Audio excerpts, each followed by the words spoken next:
ચાલો જાણીએ આજે શેર બજારમાં શું થયું હતું। આજે માર્કેટ નેગેટિવ પર બંધ થયું હતું। સેન્સેક્સ 387 પોઈન્ટ ઘટીને 82,626 ઉપર બંધ થયું હતું। નિફ્ટી 50 ની વાત કરીએ તો 96 પોઈન્ટ ઘટીને 25,327 પર બંધ થયું હતું। બેંક નિફ્ટીની વાત કરીએ તો 268 પોઈન્ટ ઘટીને 55,459 પર બંધ થયું હતું।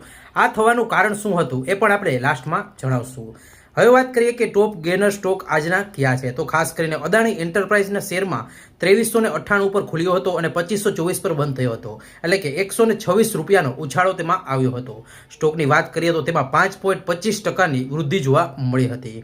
ત્યાર પછી બીજા ગેનર સ્ટોકની વાત કરીએ તો ઇન્ડસઇન્ડ બેંકના શેરમાં પણ 9 રૂપિયાનો ઉછાળો આવ્યો હતો। SBI લાઈફ ઇન્સ્યોરન્સના શેરમાં પણ 24 રૂપિયાનો ઉછાળો આવ્યો હતો। અદાણી પોર્ટની વાત કરીએ તો તેમાં 16 રૂપિયાનો ઉછાળો આવ્યો હતો। ખાસ કરીને 0.5% વૃદ્ધિ જોવા મળી હતી। ભારતી એરટેલની વાત કરીએ તો તેમાં પણ 21.40 પૈસાનો ઉછાળો આવ્યો હતો।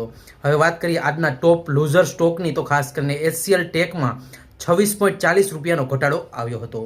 ત્યાર પછી વાત કરીએ તો MNMમાં ખાસ કરીને 44 રૂપિયાનો ઘટાડો જોવા મળ્યો હતો। ICICI બેંકના શેરમાં પણ ખાસ કરીને 16 રૂપિયાનો ઘટાડો જોવા મળ્યો હતો। ટાઇટનના શેરમાં પણ 44 રૂપિયાનો ઘટાડો જોવા મળ્યો હતો। ટ્રેન્ટના શેરમાં પણ 67 રૂપિયાનો ઘટાડો જોવા મળ્યો હતો।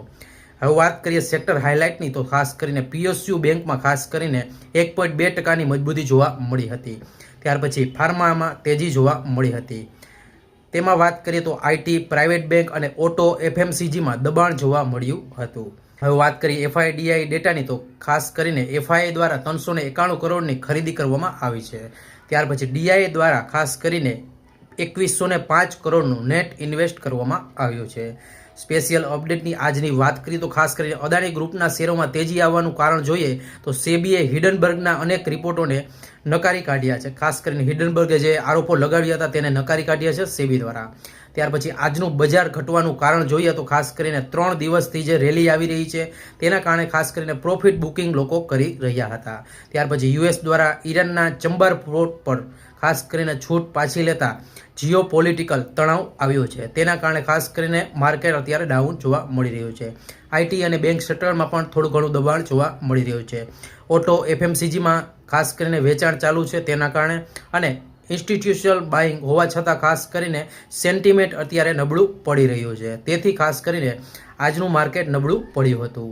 આવી જ રીતે દરરોજ અપડેટ જોવા માટે આપણને ફોલો કરી લેજો।